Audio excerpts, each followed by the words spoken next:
Alors, chaque panel vise des champs d'action et des thématiques plus précis. Chacun des panels s'adresse à des publics différents, mais tous les panélistes et participants sont invités à participer à l'ensemble des panels afin d'explorer les collaborations transversales.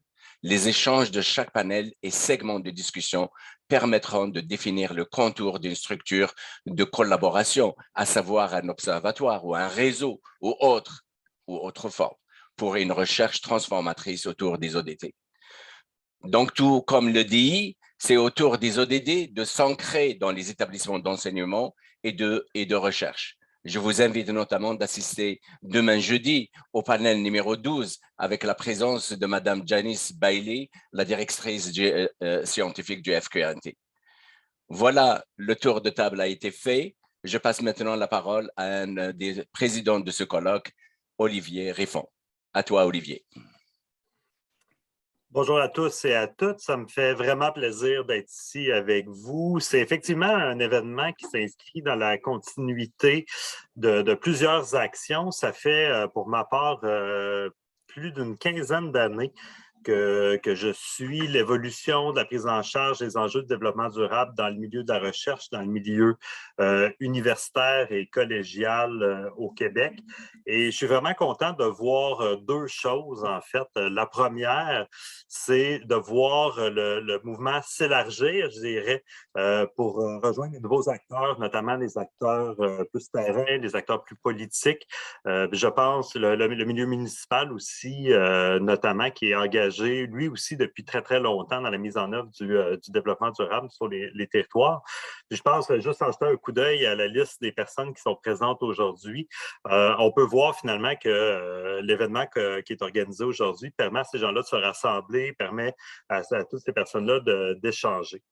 Puis l'autre chose que je suis bien heureux de constater, en fait, c'est le désir de structurer davantage cette collaboration-là pour optimiser finalement les retombées des efforts que tous et chacun font de leur côté, pour créer des synergies, pour créer des transferts d'informations, de connaissances, de compétences aussi. Puis le résultat, les retombées de tout ça, ben, c'est qu'on accélère collectivement la mise en œuvre des ODD.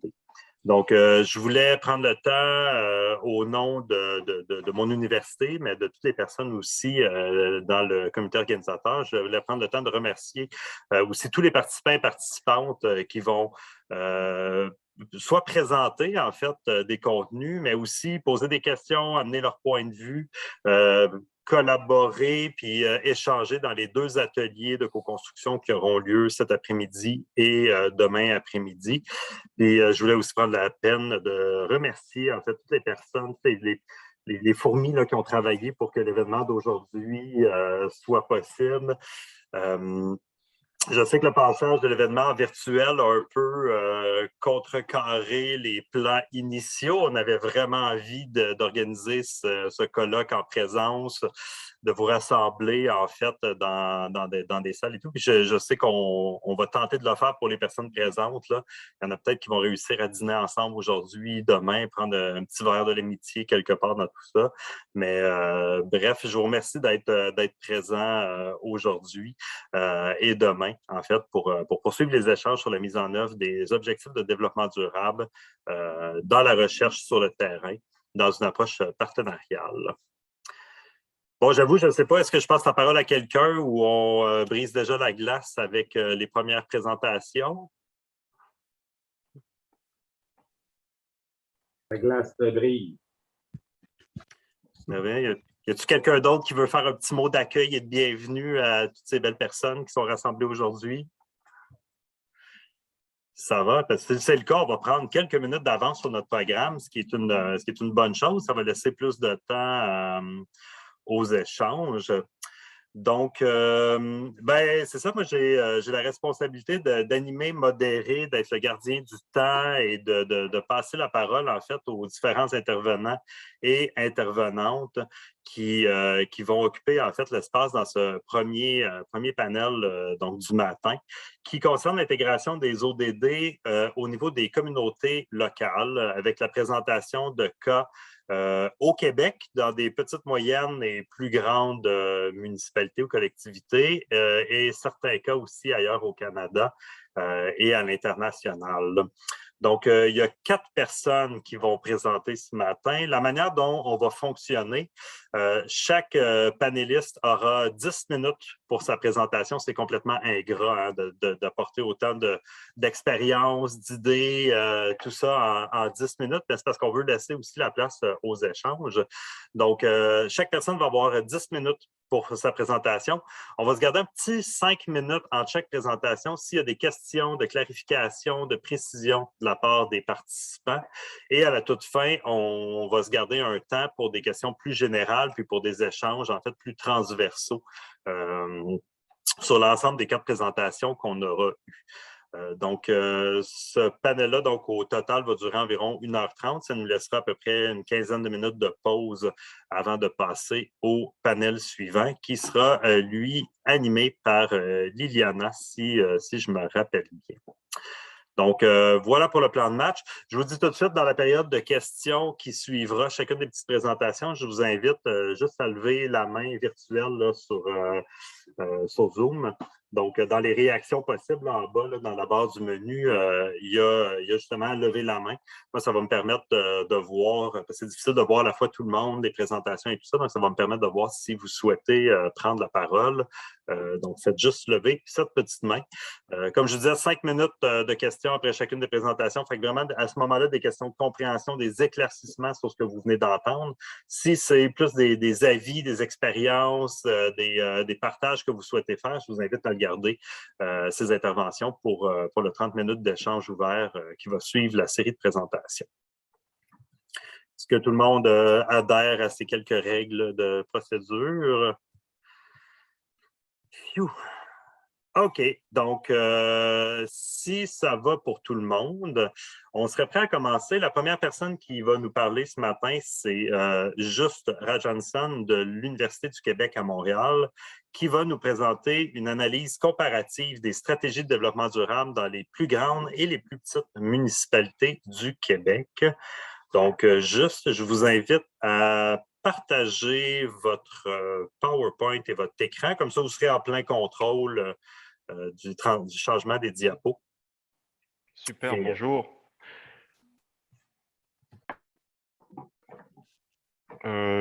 Pour l'instant, ça dit que l'animateur a désactivé le partage d'écran, donc je ne sais pas si... c'est parfait, c'est bon, je vois que j'ai changé de statut. Un instant. On a des personnes à l'assistance technique qui ont des réactions très rapides. C'est parfait.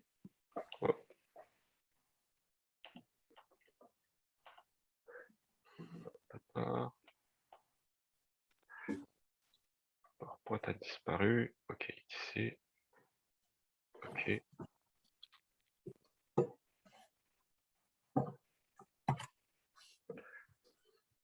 OK. Donc, bonjour tout le monde. Merci encore une fois pour l'invitation. Donc, évidemment, le titre peut paraître un peu bizarre parce que ça veut dire on pourrait couvrir en fait beaucoup de choses ici. Le menu sera toutefois léger, comme ce que Olivier disait tout à l'heure. Je pense qu'on n'aura pas le temps on a 10 minutes pour présenter le tout. Ce que je vous présente aujourd'hui, en fait, c'est un petit morceau d'un projet plus large qui est financé par les fonds de recherche du Québec et qui vise en fait à documenter, analyser et cartographier l'ensemble des stratégies de développement durable dans l'ensemble des municipalités du Québec. Et comme vous pouvez l'imaginer, la tâche est fastidieuse. Là, c'est quand même un gros morceau. Et donc, on a commencé la collecte de données en partant des plus petites vers les plus grandes et une autre étudiante qui travaillait des plus grandes vers les plus petites.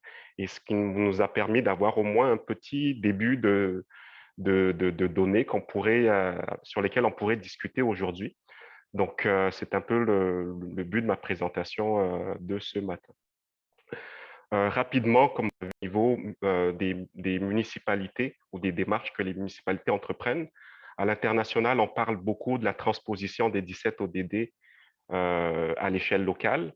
Au Canada et au Québec aussi, on ne fait pas exception. Donc, tous les thématiques récurrentes qu'on retrouve dans les planifications et ce que l'on attend au niveau des municipalités, plusieurs thématiques reviennent, comme les logements abordables, les bâtiments durables, la lutte, la résilience face au changement climatique, etc.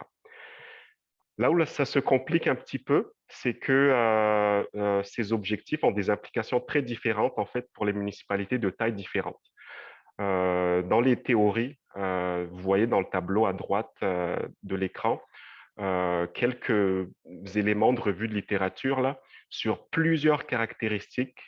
Évidemment, les grandes villes sont différentes des plus petites. Au niveau administratif, par exemple, les approches en développement durable sont davantage holistiques dans les grandes villes, où on va travailler sur plusieurs dimensions simultanément.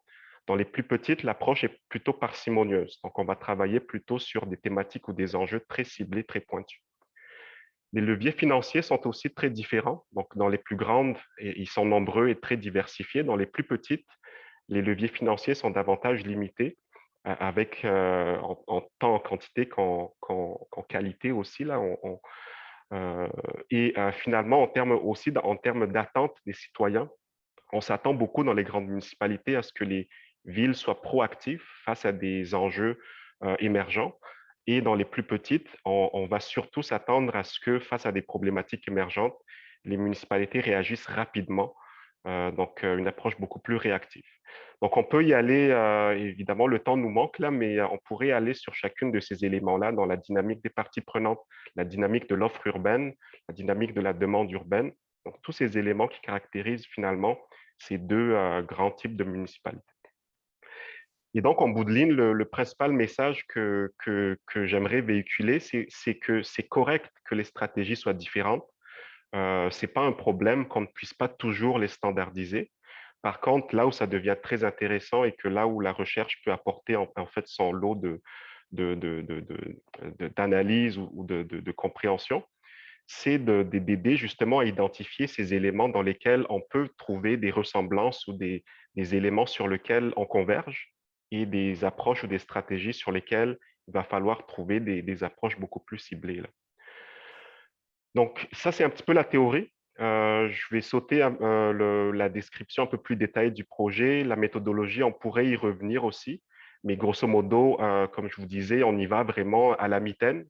Donc, pour chaque municipalité, on va aller chercher les documents de planification qui touchent directement ou indirectement le développement durable. Et donc, c'est un travail de moine là, que l'on fait. Au niveau des plus petites, ça va très vite parce qu'il y a un petit peu moins.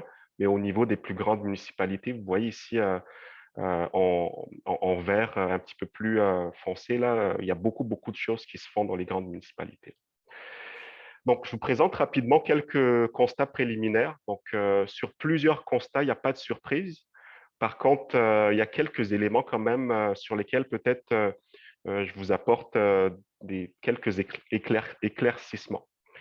Donc, entre autres, je vous présente ce matin 6 constats préliminaires. Lorsqu'on compare les plus grandes et les plus petites, on a un échantillon à peu près de 50 municipalités de plus petite taille et les 50 plus grandes municipalités du Québec. Déjà, sur les enjeux de durabilité qui sont abordés, donc vous voyez ici que j'ai encadré à l'écran en haut à droite, là, les enjeux de réduction et de prévention de la pollution et les enjeux de zonage et de planification du territoire sont souvent, on retrouve quand même une certaine convergence. Et il n'y a pas de surprise, bien sûr, là, parce que ce sont des actions qui sont souvent encadrées par des lois, par des règlements. Là où c'est intéressant, c'est au niveau de ce qui est divergent en termes d'enjeux de durabilité, parce que on voit bien sûr que les plus grandes municipalités sont très proactives au niveau de la gouvernance et au niveau des enjeux de transport et de mobilité, ce que vous voyez en vert dans le graphique, contrairement aux plus petites municipalités. Ce qui est intéressant, c'est de voir que même si parmi ces actions-là, elles ne sont pas encadrées par des lois ou des règlements, il y a quand même des petites municipalités qui vont être proactives sur ces enjeux-là. Et donc, ça ouvre un petit peu la porte au fait que ce n'est pas nécessairement une question de taille, c'est aussi peut-être une question aussi de prioriser des enjeux là, au niveau des plus petites municipalités. Deuxième constat, au niveau des types d'initiatives en matière de durabilité, on peut, en moyenne, dans les plus petites municipalités, évidemment, on a moins d'initiatives. Donc, vous voyez dans la colonne des petites municipalités, la troisième colonne, il y a moins d'initiatives sur plusieurs enjeux de durabilité. Et à l'inverse, dans les plus grandes, en fait, on retrouve beaucoup d'initiatives qui sont mises en place. En fait, la grande majorité des municipalités de grande taille, en fait, touchent plusieurs dimensions du développement durable dans leur stratégie. Et encore une fois, l'idée ici, c'est de se dire que c'est correct, là. Donc, l'idée, c'est pas d'essayer de penser à un rattrapage, mais d'essayer aussi de comprendre que peut-être une piste qu'on pourrait explorer, c'est de dire, euh, pour certaines municipalités, c'est normal aussi de prioriser des enjeux qui les touchent davantage. Sur ce qui est des approches ou des enjeux communs ou divergents dans chaque groupe, on retrouve aussi un certain nombre de différences. Dans les plus petites municipalités, les approches sont très éclatées, c'est-à-dire qu'il y a très peu de ressemblances entre les municipalités, alors que dans les plus grandes, en fait, il y a plusieurs initiatives qui reviennent et qui sont communes. Donc, il y a plusieurs choses là. Je pense que je vais le sauter aussi, mais on pourrait y revenir éventuellement dans une discussion. Mais il y a vraiment beaucoup de choses intéressantes de voir en fait la différence entre les grandes et les petites.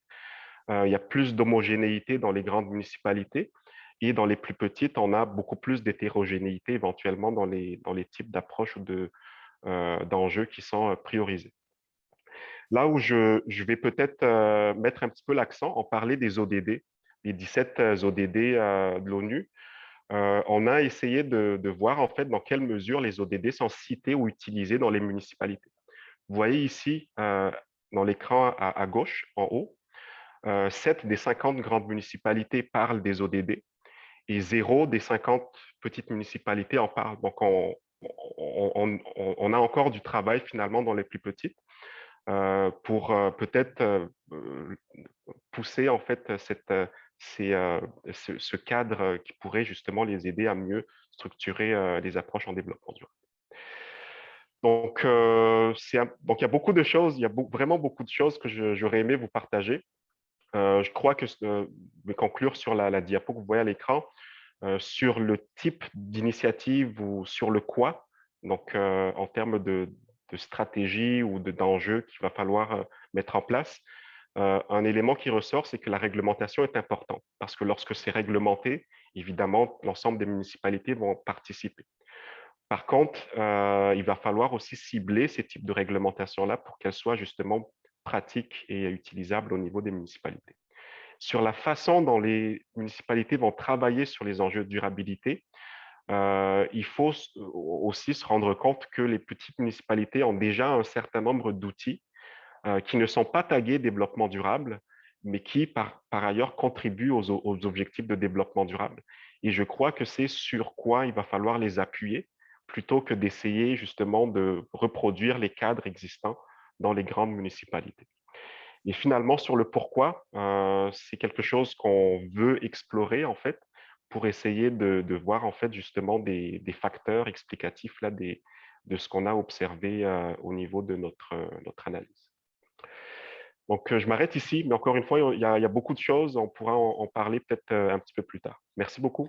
Merci beaucoup. Juste, vous avez réussi à tenir le 10 minutes réglementaire. Je ne sais pas s'il y a des gens qui ont des questions spécifiques sur la présentation qui vient de vous être faite.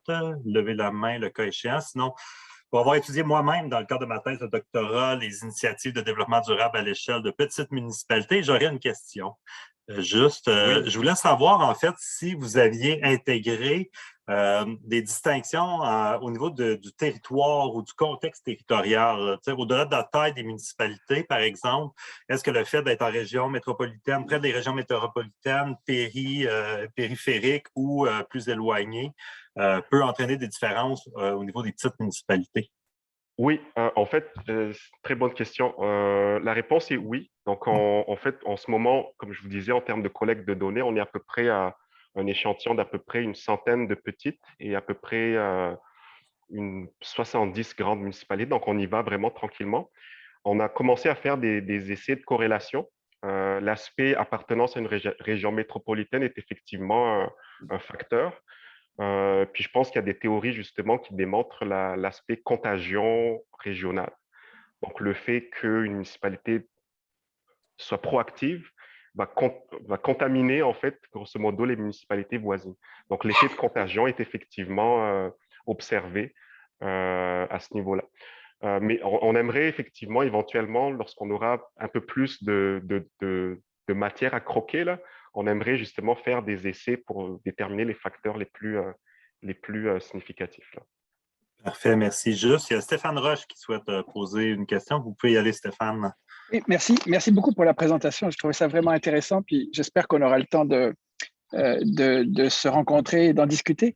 Oui. Je me demandais juste, c'est plus une réaction puis une question, mais d'ordre général. Est-ce que vous avez une collaboration avec le MAMACH à ce propos-là? Parce que moi, je connais des gens là-bas, en particulier un contact qui travaille sur un genre de plateforme qui viserait à recenser l'ensemble des initiatives en matière de monitorer les initiatives des municipalités. Et ils ont déjà avancé d'ailleurs sur un certain nombre d'indicateurs, d'outils, etc. Je me demandais si vous aviez travaillé avec eux. Je pense qu'effectivement, il va falloir s'en parler parce que je suis bien intéressé à voir parce que je suis nouvellement en poste. Donc, pandémie oblige, je n'ai pas eu beaucoup de liens et de rapports avec des profs et en fait, tout le monde, en fait. Donc, c'est vraiment pour moi une occasion aujourd'hui là de rencontrer beaucoup d'acteurs. Donc, oui, certainement, Stéphane, si on pourra s'en reparler, là, j'apprécierais beaucoup. Là. Super, merci. Merci. Je confirme la pertinence. À l'époque de ma thèse aussi, j'avais eu des bons contacts avec le MAMACH, le MAMRO à l'époque. Mon Dieu, ça ne nous rajeunit pas.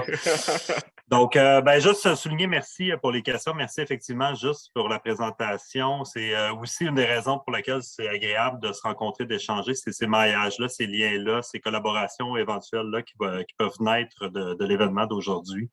Donc, merci beaucoup juste d'avoir brisé la glace.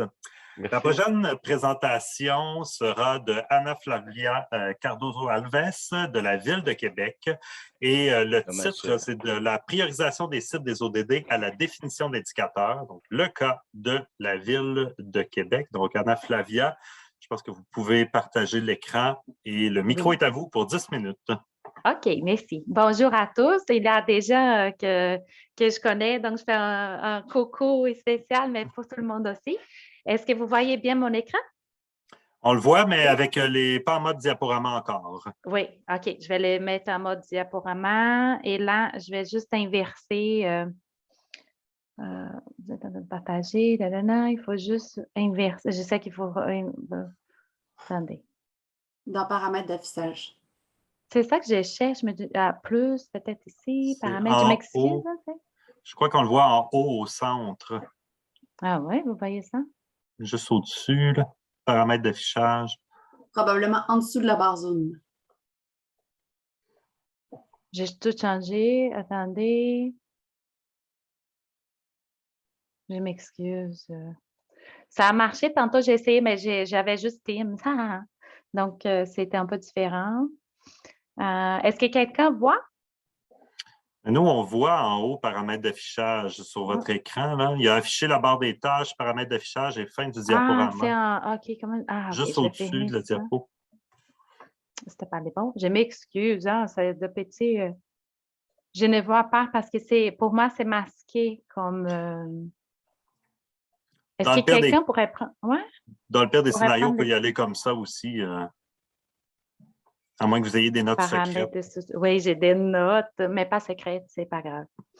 Je vais juste réessayer quelque chose. Suspendre, arrêter, transcription, permettre de passer. OK. Bon, je m'excuse. Je vais essayer de grossir ça, de grandir ça. OK. Ça va un peu mieux comme ça? Oui, on va très bien. OK. Donc, merci. Je suis contente d'être parmi vous ce matin et ça a été super intéressant la présentation d'avant parce que ça met la Ville de Québec vraiment dans les portraits que vous avez faits dans la première présentation. Donc, nous, c'est vraiment, je vais montrer un peu la stratégie de développement durable de la Ville et montrer pour nous, l'importance des indicateurs est de mesurer l'impact des projets de la ville sur les développements durables.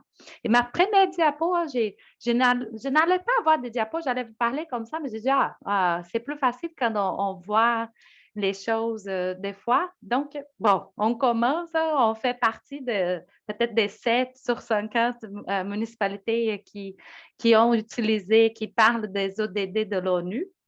Effectivement, notre démarche, c'est vraiment basé sur les programmes de l'ONU à l'horizon 2030. On a pris ça comme notre guide, comme notre structure de démarche et évidemment qu'on n'a pas pu prendre toutes les 17 ODD avec les 169 cibles.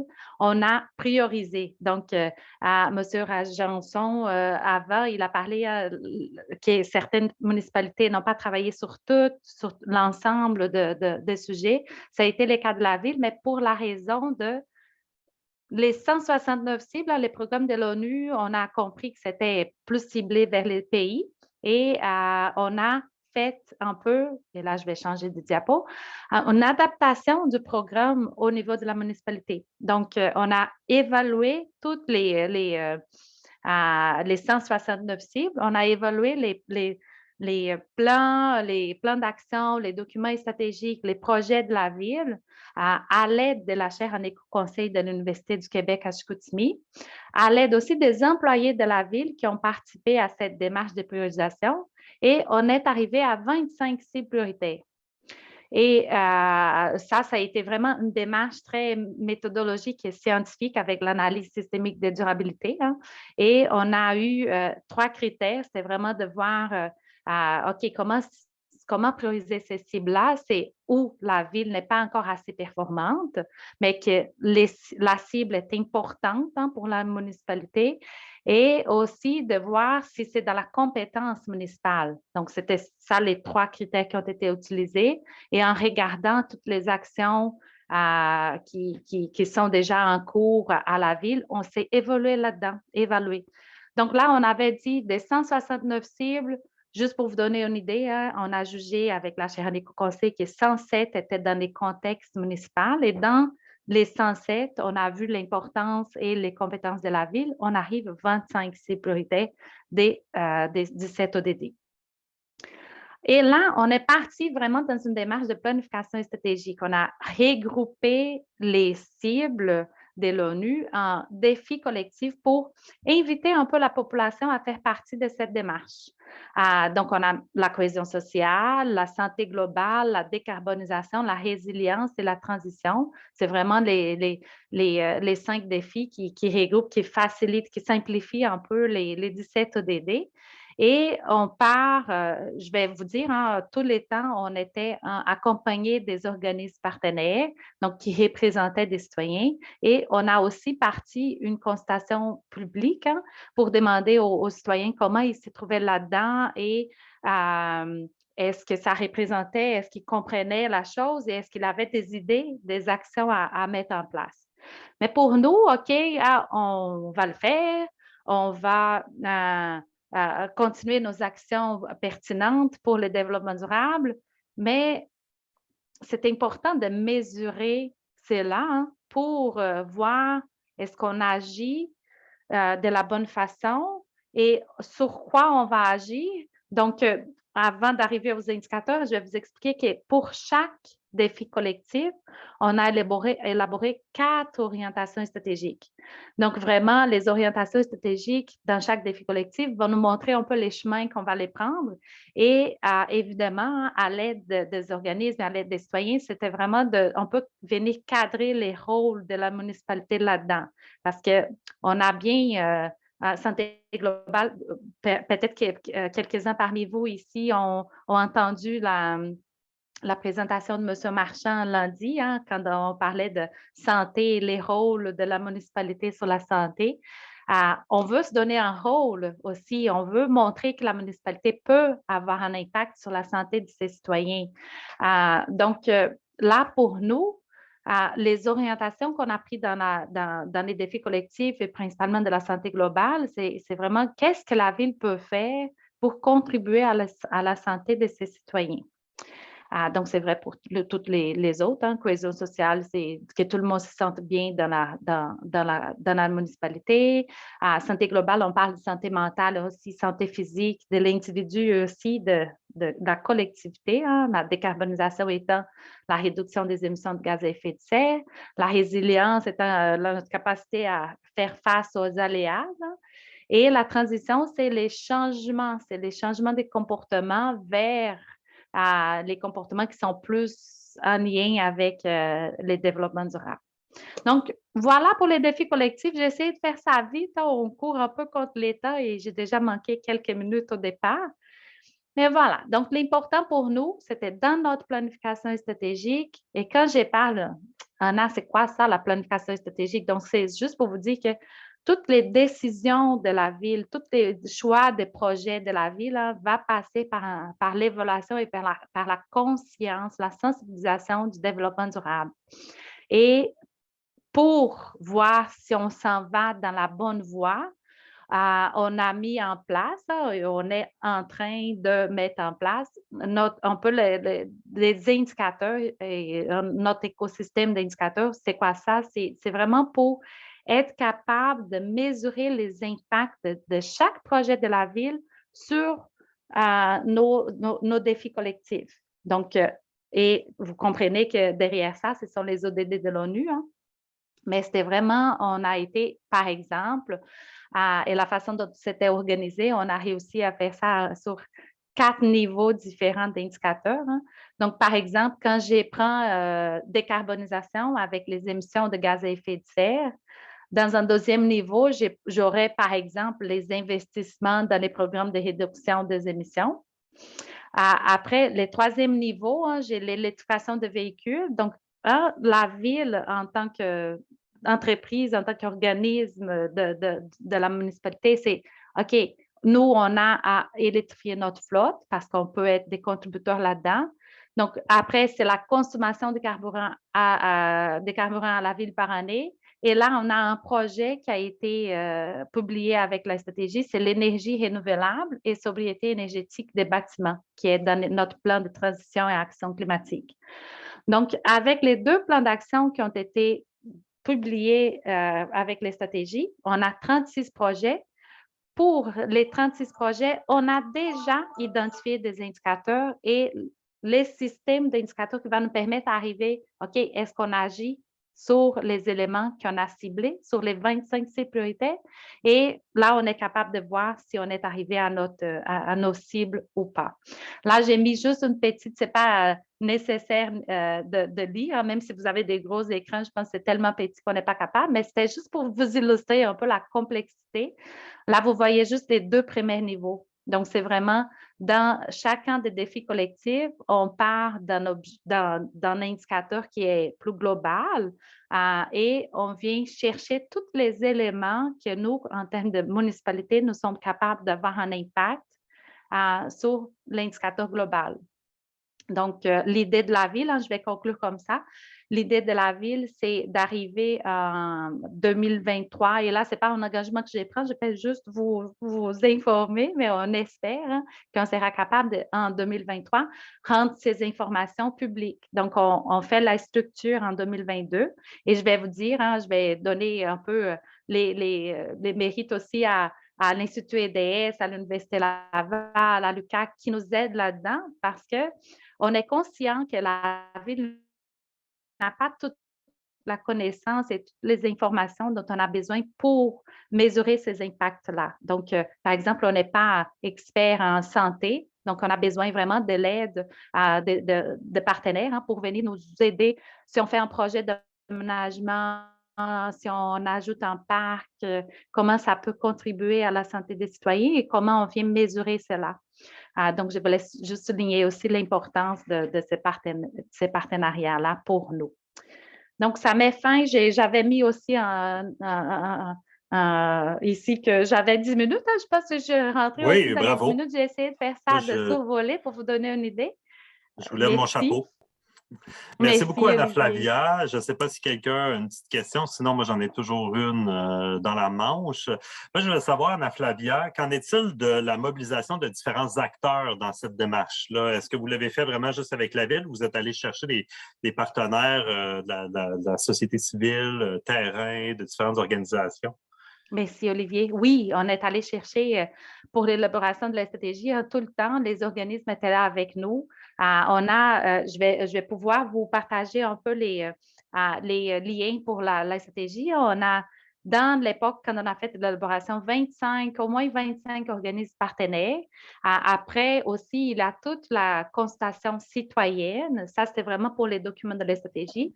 On a aussi des consultations et des partenaires qui ont contribué au plan de transition et action climatique et aussi au plan d'action solidaire, parce qu'avec la stratégie, comme je vous ai expliqué tantôt, il y a eu 2 plans qui ont été déposés. Et là, on s'est structuré cette année pour continuer cette contribution. Donc, la mise en œuvre de la stratégie, on a créé un comité et spécifiquement pour les partenaires et citoyens. On n'a pas encore eu de moment pour faire les actions qu'on veut parce qu'on est en structuration, mais ils vont être aussi appelés à contribuer pour la mise en œuvre de la stratégie et des projets. Donc, continuellement. C'est vraiment un projet collectif pour nous, une démarche collective. On n'arrivera pas toute seule, comme ville. Parfait. Merci beaucoup, Anna-Flavia, pour la réponse. Est-ce qu'il y a d'autres questions du public sur la compréhension de la démarche de la Ville de Québec? Charles Baudry. Oui, salut, salut Anna-Flavia, merci pour la présentation. Oui, en fait, c'est plus une question de curiosité. Là. Je me demande, après la diffusion de votre stratégie puis le travail qui a été fait derrière, est-ce que ça a attisé l'intérêt de d'autres grandes villes ou municipalités du Québec qui ont approché la Ville du Québec pour savoir, OK, par où nous on commence? Est-ce que vous avez des conseils, des outils pour nous? Oui, merci pour votre question. Oui, effectivement, on a été contacté de partout, même des villes anglophones et tout. Je dirais que de plus en plus, on fait de présentations pour partager l'expérience de la ville, pour parler de quels ont été les défis qu'on a rencontrés dans les chemins et tout. Je trouve ça génial parce que comme aujourd'hui, je pense vraiment, et Olivier a parlé tantôt, l'importance du réseautage, qu'on se met ensemble parce que c'est la force et on apprend les uns des autres. Mais oui, je vais aussi encore une fois souligner l'Institut EDS qui nous aide aussi à être en contact avec d'autres municipalités. Donc, Saint-Jean-de-Richelieu, j'ai eu aussi contact avec Waterloo, et autres. Ça me manque un peu de les exemples, mais oui, on a été contacté de partout et appelé à faire des présentations de notre démarche aussi à beaucoup d'organismes, municipalités et aussi entreprises privées, je dirais. Merci pour la réponse. Moi, je confirme que les municipalités qui sont souvent précurseurs dans l'application d'un modèle d'une démarche de développement durable inspirent beaucoup les autres.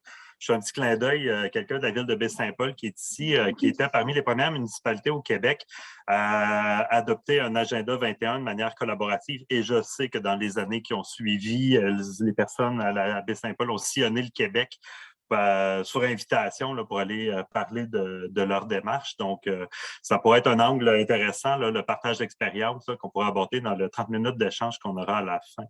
Donc, merci beaucoup, Anna-Flavia, pour cette présentation. On est toujours dans les temps. Donc, on va poursuivre sur cette lancée. La prochaine présentation est de Louis Patricio, qui est à Pillar Non-Profit Network et je pense qu'il est co-responsable de la démarche SDG Cities.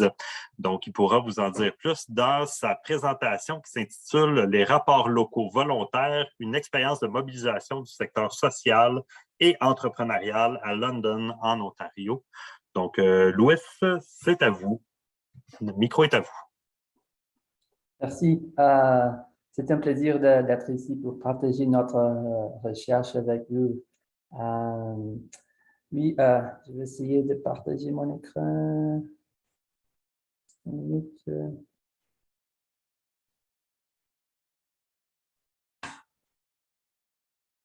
Est-ce que vous pouvez...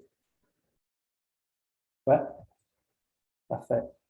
Oui, on va très bien, Louis. Et alors, je travaille à Pillar Non-Profit Network. C'est une organisation sans but lucratif. J'ai fait la gestion du programme qui s'appelle SDGcities.ca. C'est tout en anglais, mais peut-être que vous pouvez trouver quelque chose d'intéressant là-bas.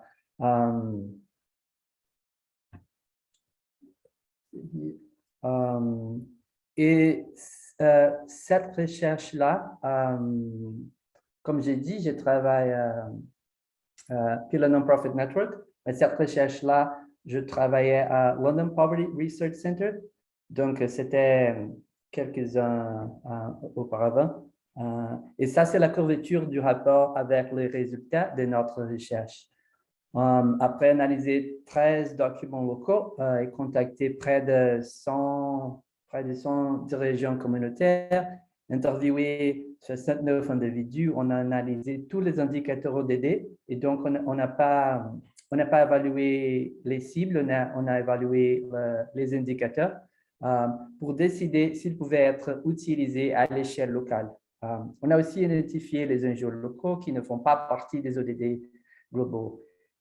Et ces rapports-là, en 2020, on a publié. Il contient les indicateurs locaux qu'on a identifiés et une description détaillée du processus qu'on a adapté pour faire ça.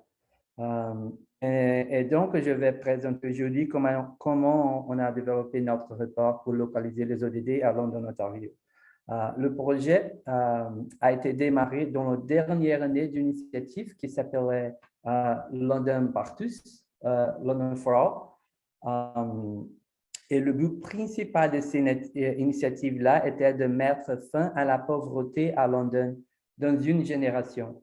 Le premier cycle de 3 ans de London Partus et les ODD ont été choisis comme le cadre pour définir les mesures à utiliser après la fin de ce premier cycle-là. London Partus a été conçu à l'intérieur de la mairie. On a formé un groupe consultatif. Il a été créé pour relever le défi des manières coordonnées. Et le plan initial a identifié 112 recommandations dans 8 domaines différents. Emploi, transport en commun, logement, l'alimentation, l'éducation et santé, et un peu d'autres. United Way, Elgin Middlesex, a été choisi comme l'organisation responsable pour coordonner et mettre en œuvre le plan. Comme je mentionnais plus tôt, au cours de la dernière année du projet, London for All, ils ont commencé à chercher ce qu'ils allaient suivre et comment relier la pauvreté et d'autres problèmes importants de la communauté, relier cette initiative-là dans deux autres projets à London. Et on a choisi les ODD.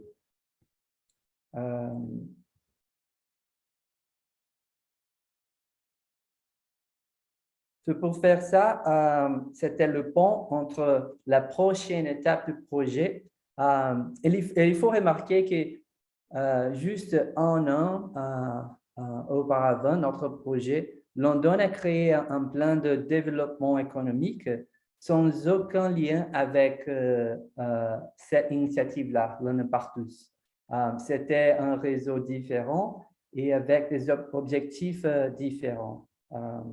Lorsque nous avons commencé nos recherches, nous avions accès à un vaste réseau d'individus et d'organisations du secteur public, social et privé qui étaient déjà partie de cette initiative-là. Plutôt les deux premiers secteurs, le secteur public et le secteur social.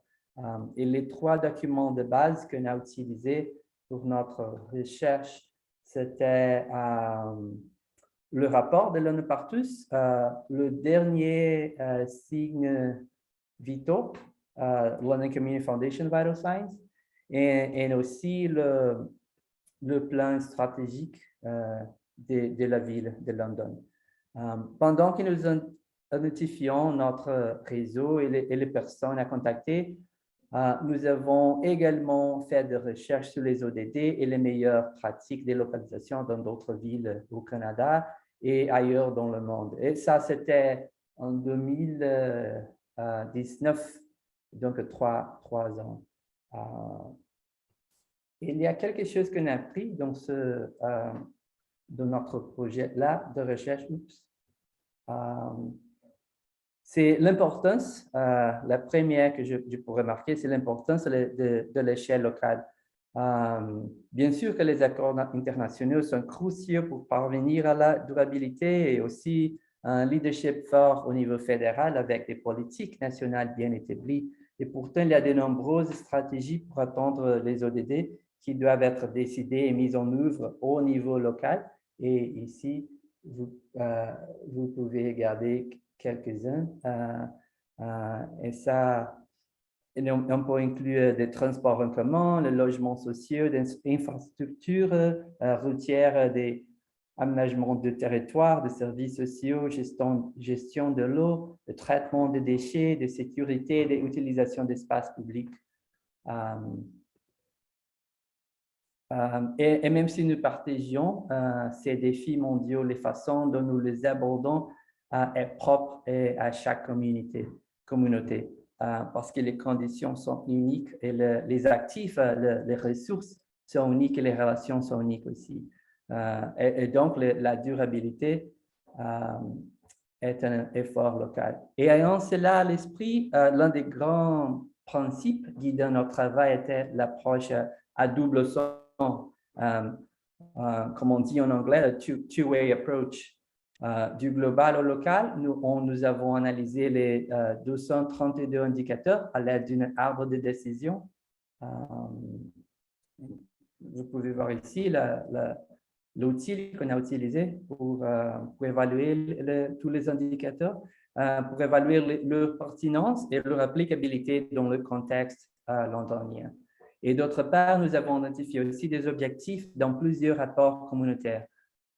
Au total, nous avons examiné 13 documents. Ici, vous pouvez l'information sur les indicateurs, les indicateurs on peut appliquer au niveau local et les indicateurs qu'on ne peut pas utiliser au niveau local. C'est juste un summary de notre résultat. Et aussi, une autre chose qu'on a appris, c'est le plusieurs compromis de trade-offs qu'on a trouvé dans notre recherche, spécificité ou comparabilité. Notre objectif initial était d'utiliser un ensemble qui pourrait être utilisé aussi dans d'autres villes et agrégé au niveau national. Mais comme nous l'avons vu, chaque ville est unique avec ses propres défis et ses ressources et ses mesures. Un autre trade-off qu'on a trouvé, c'est un ensemble des indicateurs qui peuvent être statiques ou souples. Idéalement, nous voulions utiliser un ensemble fixe d'indicateurs pour analyser les tendances et aussi suivre le progrès. Et nous avons mené un vaste engagement et nous savions que nous ne pouvions pas inclure tout le monde. Et même si nous le faisions, nous comprenons qu'il existe des problèmes émergents qui ne peuvent pas être prédits, comme le coronavirus, le global pandemic.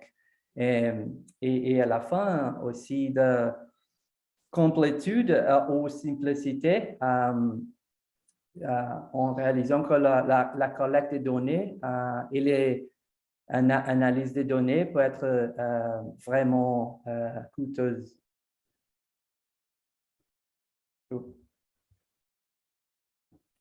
Et alors, comme d'autres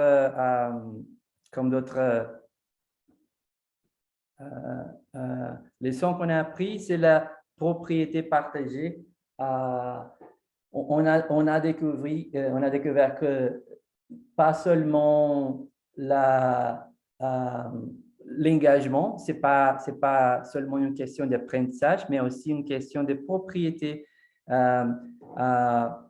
il permet de façonner les résultats quand on engage plusieurs secteurs de notre vie. Et à la fin, finalement, l'intégration, il y a quelques années qu'on avait un plan de lutte contre la pauvreté, comme l'ONU Partus Initiative, et un plan de développement économique qui ne se croisaient pas du tout. Ils étaient complètement séparés. Et aujourd'hui, nous avons un plan de relance économique après le COVID qui s'adresse explicitement aux groupes à faible revenu et aussi un plan d'urgence climatique, le Climate Emergency Action Plan, qui a pour principe de faire participer tout le monde, et un plan de santé communautaire aussi qui reconnaît l'impact environnemental et économique dans la société. Et alors, on voit que ces plans-là, c'est encore en chaque des 3 pillars des ODD, mais ils commencent à se communiquer. On voit une intégration de ces plans-là. Et bien, voilà, ça c'est ma présentation. Merci beaucoup, Louis, pour la présentation. Le temps est encore tenu. Vous avez la possibilité de poser une question. Stéphane? Oui, merci beaucoup, Louis. J'ai trouvé ça vraiment super intéressant. Puis l'importance du local et de l'ancrage local, là, ça résonne à mes oreilles comme beaucoup. J'avais une question parce qu'on a plusieurs projets en lien avec l'Institut EDS là, et puis le groupe, un groupe de réflexion ici à l'Université Laval sur justement des outils qu'on pourrait mettre en place pour aller mieux saisir comment, en quoi, avec quelle intensité les ODD sont considérés dans un certain nombre de documents de planification, etc., que ce soit d'ailleurs dans le milieu municipal, mais aussi à l'université, dans les syllabus, etc. Puis la voie qu'on a prise, elle est en partie basée sur un algorithme d'intelligence artificielle dans un premier temps, qui va faire du genre d'analyse de topics, là. Puis ensuite une validation par les pairs. Puis je me demandais, vous, comment vous avez fait, parce que tu sais, je vois l'arbre que tu as présenté, mais c'est quoi la technique qu'il y a derrière pour aller mesurer d'une certaine manière la façon dont les ODD, les cibles sont adressées en bon français dans les documents stratégiques ou de planification des municipalités, là. Enfin de London en l'occurrence. On n'a pas utilisé des techniques très technologiques comme ça. On a identifié quelques mots-clés dans les documents et aussi dans les documents des ONU, dans les ODD. Et on a essayé de faire la connexion entre ces documents-là des ONU et les documents locaux. Et aussi, on a fait une analyse socio. On a lu tous les documents et on a discuté les principes et les questions plus importantes de ces documents locaux-là. Mais c'était un nombre de documents plutôt faible de façon à ce que ce soit justement réalisable en le lisant, quoi. J'imagine que c'était quelques dizaines de documents, mais pas des centaines de documents, c'est ça?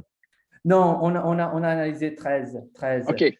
Comme j'ai dit, on avait 3 documents de base et après ça, avec les individus qu'on a interviewés, ils ont suggéré les documents qu'on doit analyser. Et donc, on a trouvé 13 documents sur l'inclusion et la gestion de la fleuve et d'autres documents qui ont été identifiés par les individus qu'on a interviewés dans le processus. Merci beaucoup. Merci, Louis. S'il n'y a pas d'autres questions pour Louis, il pourra en avoir d'autres pour le petit moment d'échange qui va nous rester ensuite. Je prends la peine de remercier beaucoup Louis pour sa présentation de l'initiative de London. On passerait déjà à la quatrième et dernière présentation de ce premier bloc avant les échanges, celle de Stéphane Joncourt de l'Institut international pour le développement durable, intitulée « Le suivi du progrès local des ODD au Canada et à l'international ». Donc, Stéphane, le micro est à vous. Oui, bonjour, merci Olivier, merci de m'avoir accueilli aujourd'hui ici. Ça fait plaisir de vous rejoindre, de voir plusieurs amis et vous rencontrer ceux que je n'ai pas encore rencontrés. Comme Olivier l'a dit, je travaille pour IISD qui est basé à Winnipeg.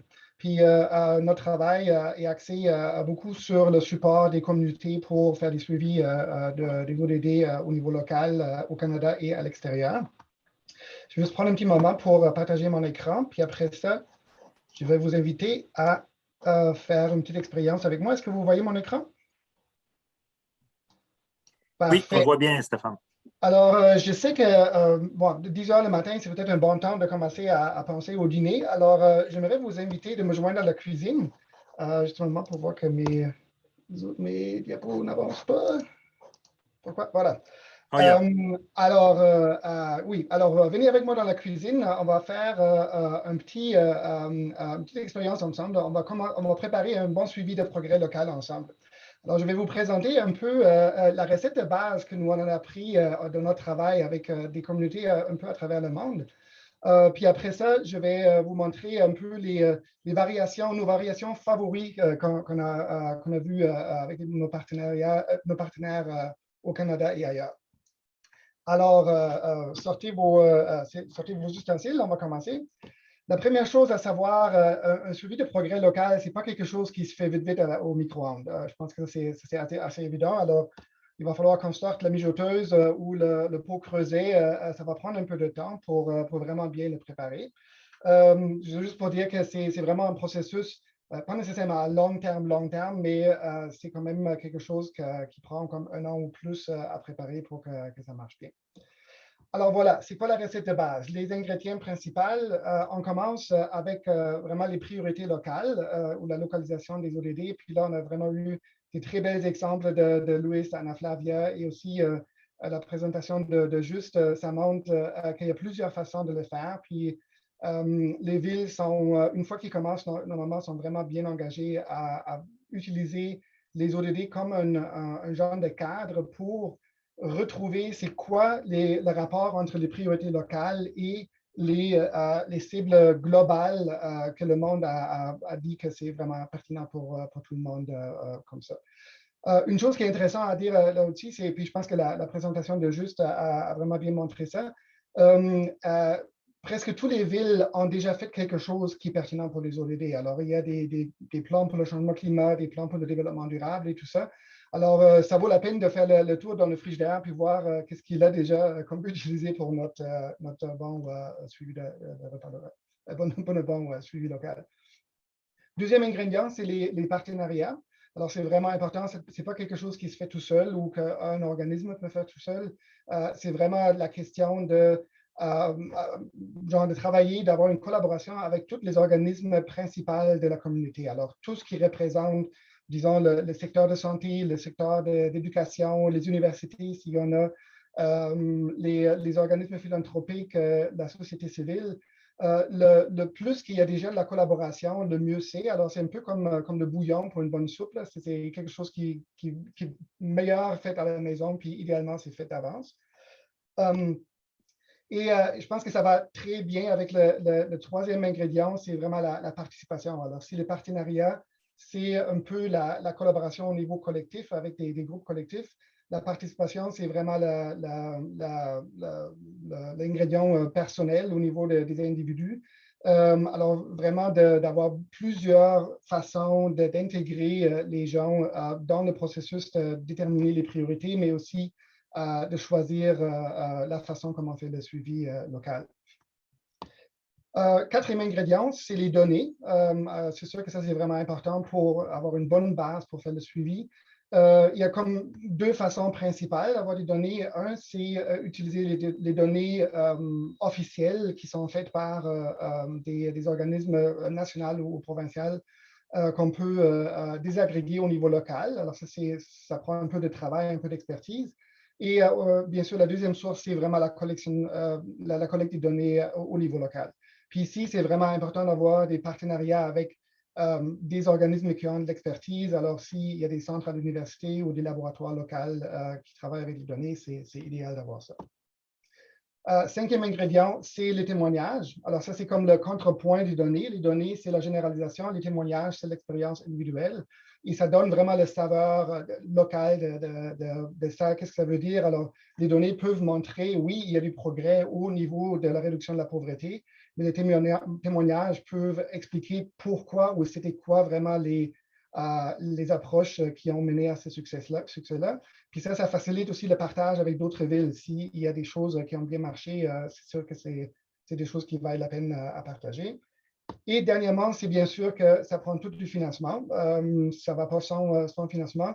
Mais c'est ce qui est vraiment important de garder en tête, c'est un investissement. Alors, c'est quelque chose qui va avoir des relevances dans le futur parce que toutes ces composantes-là, pour être capable de faire le suivi des progrès locaux, moi, je dirais que c'est quelque chose comme une infrastructure de base que toutes les communautés devraient avoir. Alors, c'est comme les écoles, comme les rues, comme toutes les parties qui font le fonctionnement de la communauté, ça devrait exister partout.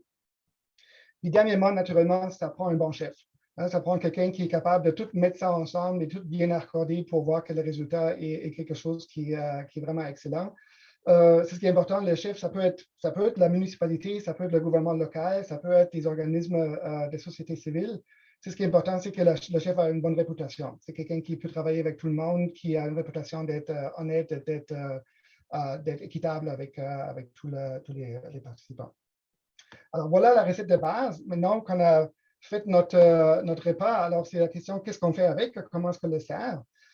Puis là aussi, il y a vraiment beaucoup de possibilités, mais les deux que nous, on a trouvé le plus souvent, c'est un de le servir comme un peu comme des hors d'œuvre, comme sur une plateforme où tout le monde peut piquer, c'est ce qui les intéresse le plus. Alors, ce n'est pas nécessaire que tout le monde s'intéresse pour tous les ODD ou toutes les priorités locales, mais de le mettre sur une plateforme en ligne où on peut voir les données, les histoires, les témoignages sur un certain sujet et les mettre en contexte avec les ODD. En général, ça aide beaucoup à vraiment montrer comment on contribue au bien-être de la société en général.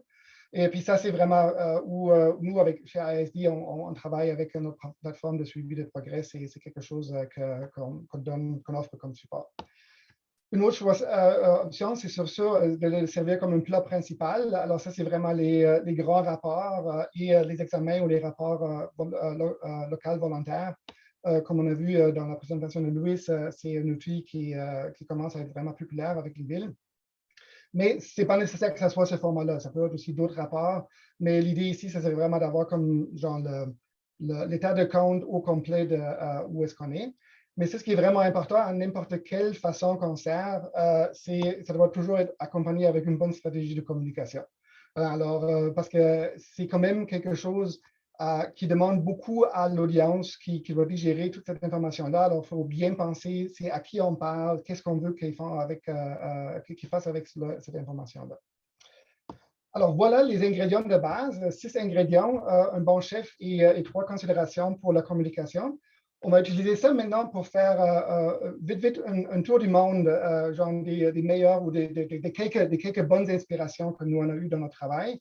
Je veux juste dire qu'on a clairement un billet de sélection ici parce que c'est tous les partenaires qui travaillent avec qui on travaille avec notre plateforme. Alors, la plateforme, c'est toujours la même, mais c'est juste pour dire qu'il y en a d'autres aussi qui existent. Alors, premier arrêt, on va aux Philippines. Là, on a travaillé avec la ville de Baguio, qui est un peu au nord de l'île principale des Philippines, une très grande ville où, oui, ça fait depuis l'année passée qu'on travaille avec le chef local, qui est une organisation assez intéressante. C'est une ONG, mais qui est aussi une fondation. Alors, ils ont l'avantage qu'une partie de leur financement, c'est leur propre financement. Mais c'est une organisation que ça fait plusieurs années qui travaille vraiment dans la ville avec tous les différents groupes, toute la communauté pour développer des données. Puis en fait, c'est ce qu'ils ont fait avec la plateforme. Ils veulent vraiment le développer comme un genre d'agence de statistiques locales. Alors, ils veulent vraiment créer au niveau local l'équivalent de ce qui est StatScan pour le national au Canada, par exemple. Alors évidemment, ils ont fait un très, très beau travail sur les données. Maintenant qu'ils ont fait ce travail-là, ils commencent à aller plus loin, puis ils ont fait un plan où, en fait, ils ont vraiment hâte de commencer leur travail sur le rapport local volontaire. Mais ils ont aussi vu qu'il y a plusieurs choses qui sont nécessaires à faire avant, alors comme travailler plus sur le témoignage, plus sur les partenariats. Deuxième arrêt, on va au Kosovo. Similairement, ça fait à peu près un an qu'on travaille avec la ville ici. Ici, c'est une collaboration entre la municipalité de Drenas au Kosovo, ça c'est vraiment dans le centre du Kosovo, et un organisme national qui s'appelle INDEP, qui a commencé à ramasser des données au niveau local pour tout le Kosovo. Puis alors, c'est eux le fournisseur de données et c'est la ville de Drenas qui essaie d'utiliser ces données-là pour populer cette plateforme puis commencer à penser plus aux ODD. Et une chose qui est vraiment intéressante, c'est vraiment avec le travail des données que ça a commencé chez eux. Il n'y avait pas nécessairement un plan de localiser les ODD, mais maintenant, il y a eu plusieurs demandes de la part de la société civile et du secteur académique en fait de commencer ce travail-là. Alors, ça va s'en venir, puis ils commencent à penser à peut-être faire le rapport volontaire local en 2024. Troisième arrêt, on va en Colombie, Amérique latine, de la ville de Pereira. Encore, c'est une plateforme qui vient d'être complétée, qui vient d'être mise au public. C'est une plateforme bilingue en espagnol et en anglais. Ici, c'est ce qui est vraiment merveilleux. Il y a ça s'appelle la Red Como Vamos. C'est un partenariat de plusieurs ONG à travers toute la Colombie qui a commencé à se mettre en arrière des données locales. Alors, encore une fois, c'est un exemple où les données étaient là avant. Ils ont commencé avec les données, mais il y a vraiment des grands efforts dans la ville aussi d'aller plus loin et d'initier genre la localisation, les partenariats, puis tout ça. Puis, encore une fois, c'est une ville qui veut vraiment bientôt faire un rapport local dans l'année prochaine. Là, on va aller au Canada et dans une place où le rapport local est déjà présenté. Ça, c'est notre travail qu'on fait à ISD en partenariat avec le centre de Winnipeg, United Way of Winnipeg. Puis, naturellement, ça fait 10 ans qu'on fait ce travail-là. Alors, on a des partenariats bien établis, on a pas mal d'infrastructures qui sont déjà établies. Et au mois de janvier, on a publié notre rapport local de suivi sur les ODD, qui était le deuxième publié au Canada. Une chose intéressante qu'on a réalisée, c'est sûr qu'on a commencé ce travail-là il y a 10 ans. On avait des mécanismes de participation établis, mais à travers le travail sur le rapport local, on a réalisé que ce n'est pas assez. Alors, il faut vraiment moderniser nos mécanismes de participation, surtout pour mieux intégrer les peuples autochtones. Parce que Winnipeg, naturellement, c'est une très grande population autochtone, puis on est vraiment pas à la hauteur, alors ça, c'est quelque chose à refaire. Ça, c'est une de nos conclusions principales ici. Dernier exemple, nous travaillons aussi avec les fondations communautaires du Canada, CFC, sur le programme des signes vitaux. Puis, Louis l'a mentionné à Londres, en fait, j'aurais dû mettre Londres ici aussi. Il y a aussi une site web sur les signes vitaux. Alors, c'est les mêmes plateformes, puis c'est ce qui est intéressant ici. Tout le travail de base est fait depuis longtemps. Alors, c'est un programme qui existe aussi presque 10 ans déjà. Et comme c'est un réseau très, très, très actif, très bien enraciné dans les communautés, alors il y a vraiment des conditions parfaites. Ils font des rapports à tous les années qui s'appellent les rapports de signes vitaux, qui pourraient facilement être transformés dans des rapports locaux volontaires internationaux. Alors, ça, c'est un grand potentiel ici qui est vraiment intéressant. Dernier diapo, notre prochaine étape, naturellement, on travaille sur un livre de recettes, si vous voulez. Alors, on travaille sur une guide pour la localisation et la préparation des rapports volontaires au Canada. Ça ne va pas être juste un guide, là. En fait, ça va être vraiment une plateforme pour partager les ressources et les connaissances ou les expériences. Alors, je vous invite, si vous avez quelque chose à contribuer ou si vous voulez quelque chose soit reflété, contactez-moi, donnez-moi un petit coucou et puis on va se parler. Je vais arrêter là. Dans un instant, je vais mettre tous les liens, c'est ce que j'ai présenté dans le chat si vous voulez aller plus loin. Merci beaucoup. Excellent. Merci beaucoup, Stéphane. On peut prendre 2 ou 3 minutes pour poser des questions à Stéphane sur sa présentation. Donc, André Potvin, vous êtes le premier. Oui, bonjour Stéphane, ça fait plaisir de te revoir. Écoute, ça donne l'eau à la bouche, ta présentation, il n'y a pas à dire. Je voyais dans les diapos des études de cas, en fait, à la fin, que le critère qui est le moins souvent rempli, c'est le financement. Alors, comment, selon toi, peut-on arriver à mieux financer ces efforts de mesure des progrès locaux? Oui, en fait, c'est littéralement the million dollar question, la question du million de dollars. Jusqu'à maintenant, on a trouvé souvent le support dans la philanthropie locale. Alors, les centres-aides, les fondations communautaires sont très intéressés. Des fois, les municipalités, s'ils sont mis dans si on a mis ça comme priorité, ils contribuent à ça aussi. Mais ces deux sources de financement qui ont beaucoup souffert qui ont beaucoup demandé pendant la crise de la COVID, de la pandémie. Alors maintenant, on est dans un peu un genre de choc financier post-pandémique. Alors, il faut vraiment que nous, on regarde comment on peut trouver ces financements-là. Puis, oui, on commence à avoir certaines idées.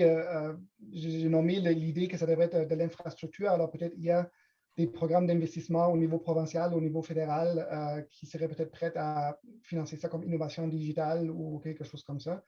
Mais pour moi, c'est d'ici à la fin d'été, ça va être mon agenda principal de répondre à cette question-là.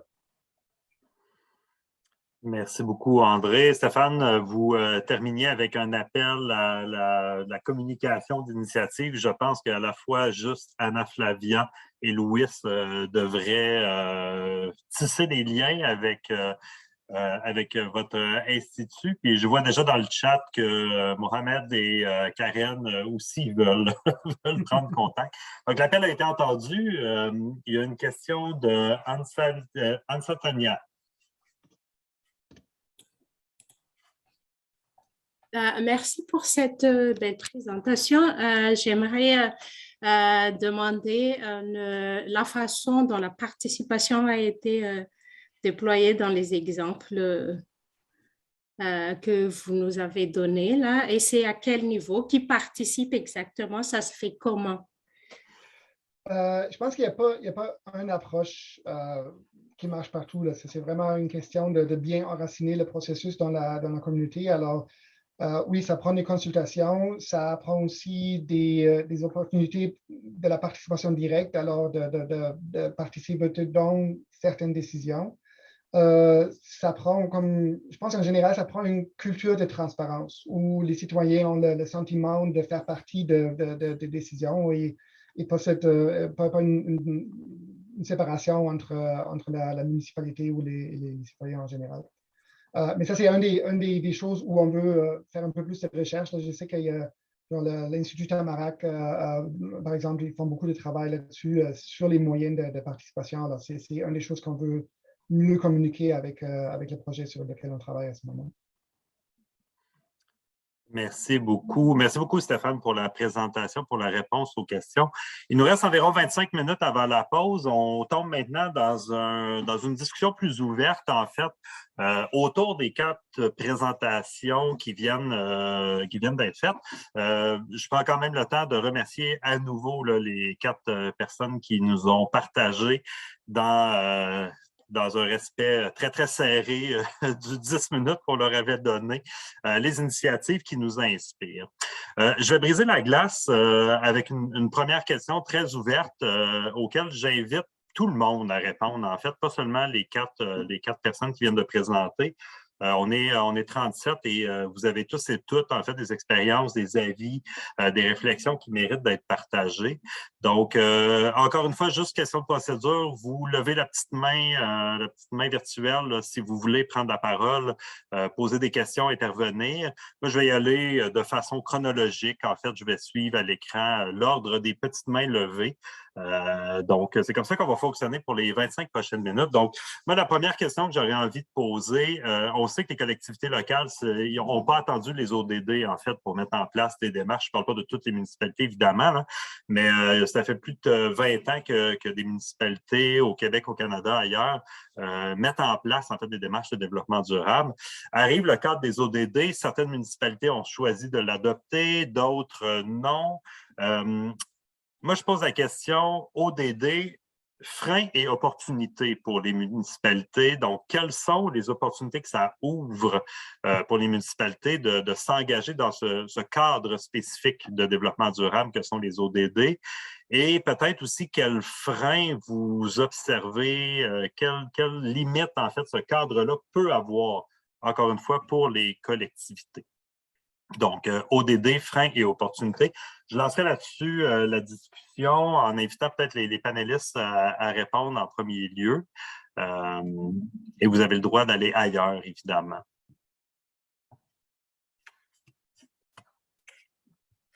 Est-ce que quelqu'un brise la glace? Sinon, je vais nommer des volontaires.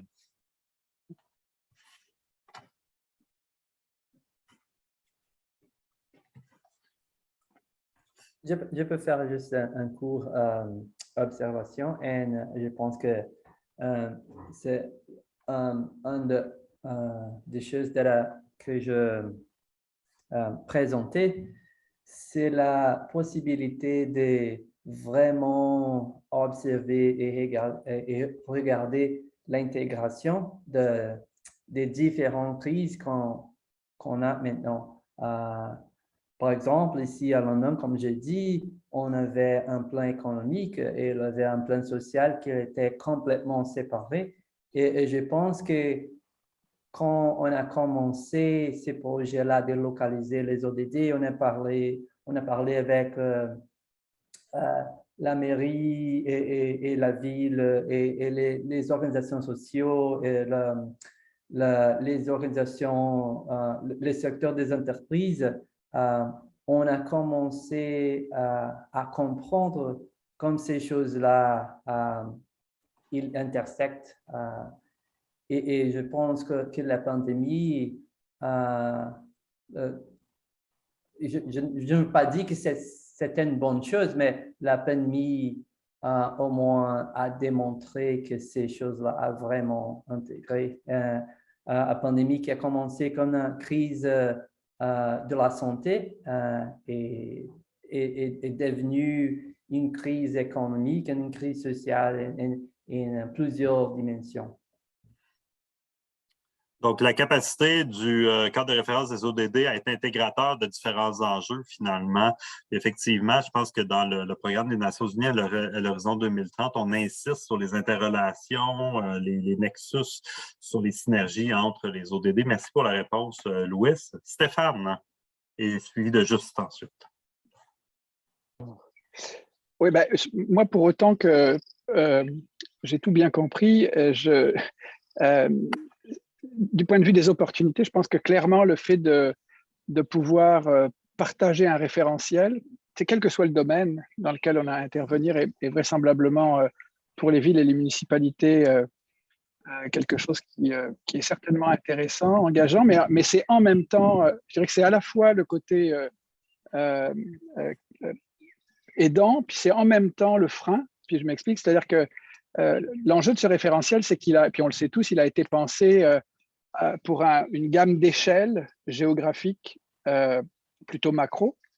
Et moi, en bon géographe, je me dis ce qui marche au macro ne marche pas forcément dans les échelles, dans les autres, à toutes les échelles. Puis on voit bien la présentation qu'a pu faire Louis ou Juste, ils ont bien insisté sur la question du local, du rôle du local, et puis bon, c'est bien ça, à mon avis, le principal frein. Et puis Anna Flavia l'a dit aussi un peu, mais pour avoir échangé avec elle, puis les gens de son équipe, c'est clair que 175 cibles, une grosse partie des cibles qui sont quand même très dirigées vers des contextes socio-économiques, culturels particuliers, ça ne fit pas dans tous les cadres municipaux ou de ville. Donc ça, c'est un enjeu. Donc moi, je dirais qu'effectivement, travailler sur le référentiel et sur l'adaptation du référentiel à différentes échelles, pas seulement géographiques, mais des échelles temporelles, des échelles sociales, etc.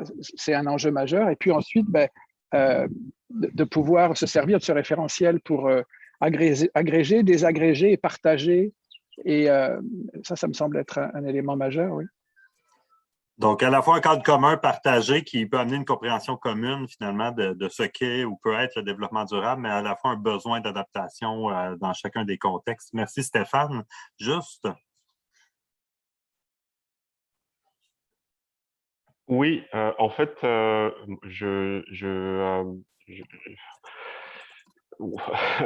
j'abonde en fait dans le même sens. Je reviendrai peut-être un peu sur la présentation de Stéphane, justement, qui disait que la première des choses, c'est déjà de voir dans le frigidaire s'il y a déjà des choses qui sont déjà là, en fait.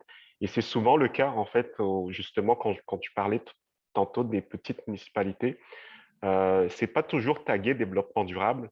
Et donc, c'est un peu un des problèmes au niveau méthodologique aussi. Lorsqu'on développe des critères pour déterminer s'il y a une démarche formelle ou pas, on va plutôt aller vers des formules qui sont taguées développement durable avec les mots, les expressions, etc., le type de document.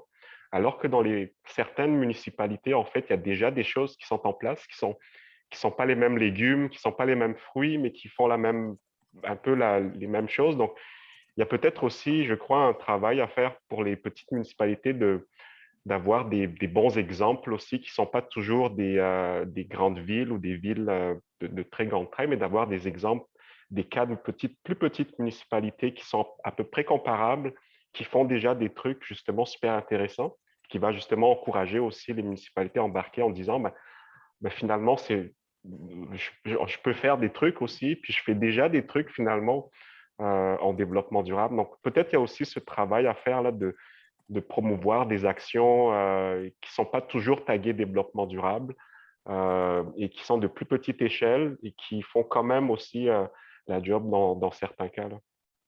Je ne sais pas si ça fait du sens, là, Olivier. Oui, puis c'est un constat que vous n'êtes pas le premier à faire aussi, que souvent, ce n'est pas le nom qu'on utilise, mais la cohérence est là quand même. Merci juste pour cet élément de réponse. Karen. De mon ancienne position à titre de membre du Conseil d'administration national des fondations communautaires du Canada pendant 6 ans, j'en viens exactement au même constat à l'écoute de vos 4 présentations.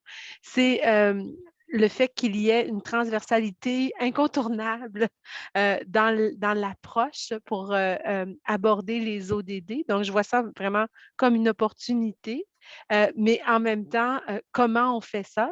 Ça pourrait être un frein, mais c'est aussi sans doute une opportunité. Donc, je serais curieuse éventuellement d'entendre votre vision sur ces collaborations en dehors de simples secteurs déjà ciblés.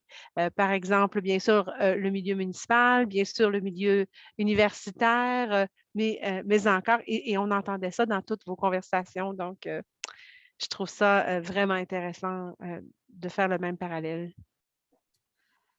Merci beaucoup, Karen. Donc, ça ouvre une porte peut-être à une suite à la discussion après l'intervention de Stéphane sur les collaborations extra-collectivités. Hein. Donc, Stéphane? Oui, alors comme les autres ont dit, je vois clairement l'opportunité des ODD dans leur pouvoir d'intégration. Alors vraiment de montrer les liens entre qu'est-ce qu'une action sur le changement climat peut mener sur le bien-être de la communauté en général. Il y a un deuxième aspect qui est une opportunité, c'est ce que nous on appelle la validation externe. Alors vraiment l'expérience de voir que c'est ce qu'on fait au niveau local a un rapport à changer quelque chose au niveau global et avoir ces réseaux qui se forment maintenant où on peut parler de ville en ville. Alors où vraiment il y a une opportunité que Montréal peut apprendre quelque chose de Helsinki et vraiment d'avoir ces nouvelles façons de communiquer. Un des freins que je vois, c'est vraiment que le changement de culture qui est nécessaire pour traverser les secteurs ou les silos est peut-être plus dur qu'on ne pensait à atteindre. Puis c'est ce qu'on a vu maintenant un peu partout, sur tous les niveaux, local, provincial, même aux Nations Unies, qu'en temps de crise, tout le monde réchute à se concentrer à ce qui leur manque à cœur, puis de moins investir de temps et de moyens pour collaborer avec les autres. Puis ça, c'est quelque chose que je pense que c'est vraiment la leçon apprise des dernières années où on va dire comme, c'est pas optionnel, c'est vraiment fondamental que ça doit changer. Ouais, on dit malheureusement, chasser le naturel revient au galop. Effectivement, en temps de crise, on a tendance à revenir dans des zones les plus confortables parfois, malheureusement. Je vous invite à suivre aussi le chat, donc la zone de discussion. Il y a des éléments de réponse ou des compléments qui sont apportés, notamment Stéphane qui avait partagé un peu plus tôt l'ensemble des liens relatifs à sa présentation. Mais il y a aussi des réflexions intéressantes sur la pertinence d'utiliser le langage ODD tout le temps, bonne chose ou moins bonne chose. Donc, je vous invite à suivre ça en parallèle de nos échanges. J'invite Lucane maintenant à intervenir. De la ville de Baie-Saint-Paul. Lucane, on t'entend très loin du micro. Il faudrait peut-être juste vous rapprocher un peu. Est-ce que vous m'entendez mieux comme ça? Oui, vraiment. Ah, OK. Alors, ce que je disais, c'est que j'avais un problème de caméra, donc j'en ai peut-être un de micro aussi. Je vais juste rebondir un peu sur l'aspect opportunité. Ben, en fait, souvent pour les petites municipalités, comme tu le sais, Olivier, c'est souvent la question du financement des différentes démarches. On est des petits, les municipalités comme Baie-Saint-Paul, même si les gens pensent que c'est une grosse municipalité, on est quand même autour de 7300 habitants. Donc, c'est vraiment une très petite municipalité. Ce sont des démarches de longue haleine.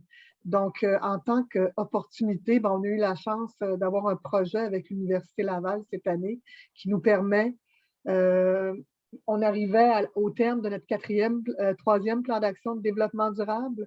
Donc, ça nous permet de travailler avec l'Université Laval, l'Institut de EDS, sur la mise à jour de notre plan d'action et d'arriver avec un nouveau diagnostic et de tout relier nos objectifs qu'on avait auparavant à ceux des ODD.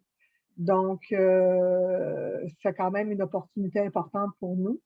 Et comme on disait tout à l'heure, par rapport au référentiel, au cadre qui s'appliquerait éventuellement aux municipalités, bien, ça facilite par la suite toute la question du financement quand on arrive du côté du gouvernement provincial et aussi du gouvernement fédéral, qui, en passant, n'ont pas nécessairement les mêmes cibles, ce qui fait que ça devient pour les municipalités du Québec difficile d'aller au fédéral.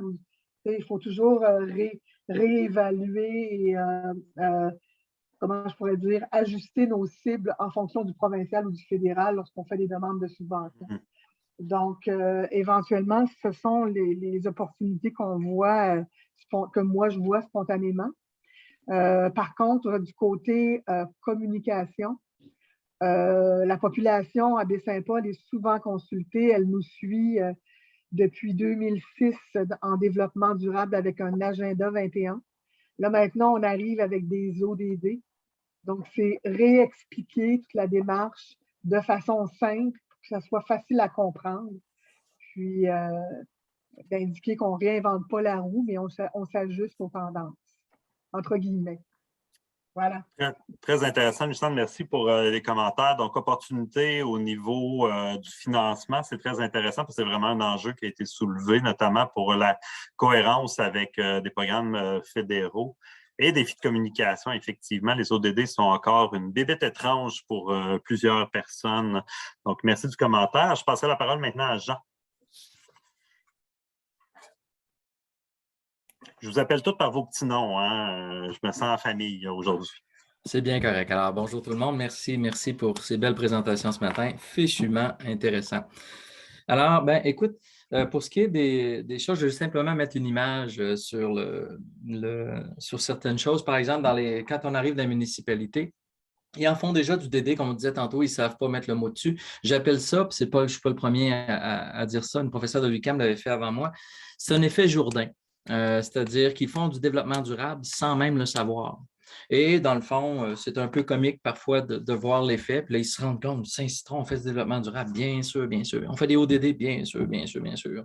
Alors, ça permet de partir, parmi les opportunités, c'est que ça nous permet d'avoir déjà des victoires dans l'organisation et avec des bons exemples, quand on sait lire la chose, ça nous permet de leur dire, mais écoutez, vous en faites déjà, voici une première victoire, c'est pas plus compliqué que ça, OK? Parce que tout le monde, en fait, trouve ça compliqué. Pourquoi? En fait, tout le monde.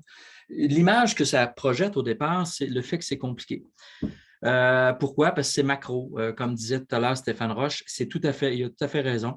Les choses sont macro, l'entreprise est micro, puis on est dans le méso avec les municipalités et les villes. Puis même à travers le méso, il y a l'air d'avoir un macro-micro, dépendant de la grosseur de la ville. Mais au-delà de tout ça, ce que je remarque, c'est que les premiers exemples qui sortent exigent un gros niveau de maturité chez les organisations. Quand tu commences à faire de quoi, tu n'es pas nécessairement bon. Tu abordes la chose. Comme moi, dans ma première entreprise, je ne savais même pas, vous allez rire, comment faire des définitions de tâches. J'avais mes employés, puis à un moment donné, j'appelais ça des carrés de sable parce que je n'avais pas les mots de gestion, j'avais des astuces de gestion. Alors, à partir de ce moment-là, c'est pareil pour les villes. Alors, quand on demande mettons, un golfeur qui commence, puis qu'on lui donne des bâtons de Tiger Woods en disant, regarde, c'est ça, il faut que tu fasses, ça prend un grand niveau de maturité, bien, il n'est pas capable, il va casser les bâtons, puis il va se décourager. Alors, le truc là-dedans, c'est que le problème qu'on a souvent, c'est que les exemples qu'on a ne sont pas classés pour des débutants, ces choses-là, et les niveaux de maturité. Et je dirais que c'est la pire des limites. Et le jour où on est capable d'aborder ça sous cet angle-là, ben, on est capable de proposer à quelqu'un qui commence des choses qui sont plus simples. Alors, une proposition de pratique de gestion avec le niveau de maturité, c'est essentiellement ce qu'on va vous présenter tout à l'heure avec Corinne, et puis pour être en mesure de faire un peu le lien pour compenser cette partie-là. Voilà. Merci beaucoup, Jean. Puis je valide en fait que voir une organisation réaliser qu'elle ne part pas de zéro en matière de développement durable, c'est comme une petite tape dans le dos qu'on leur donne avant même qu'ils commencent la course. C'est vraiment pertinent et engageant.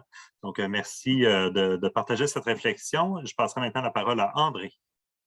Oui, merci effectivement à tous. Les présentations sont fort intéressantes depuis le début.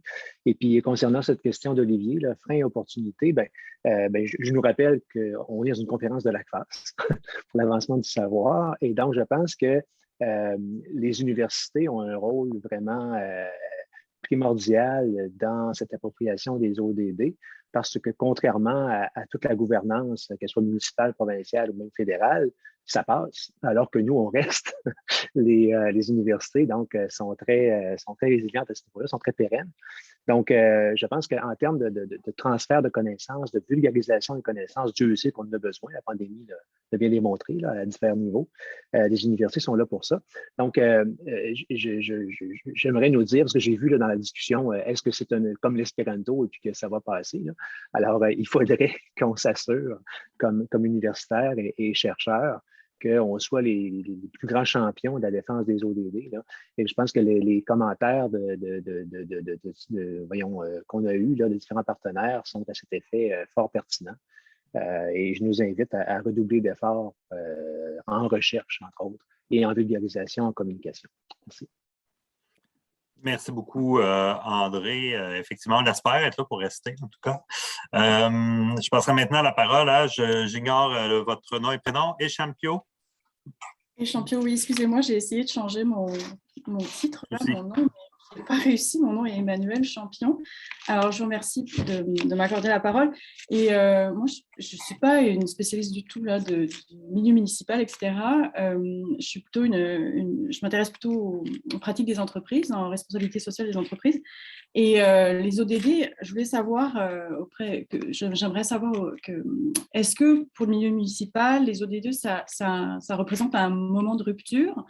Parce que c'est le cas pour les entreprises. Là, on dessinait un continuum légitime avec le développement durable, etc., ce que font déjà les municipalités.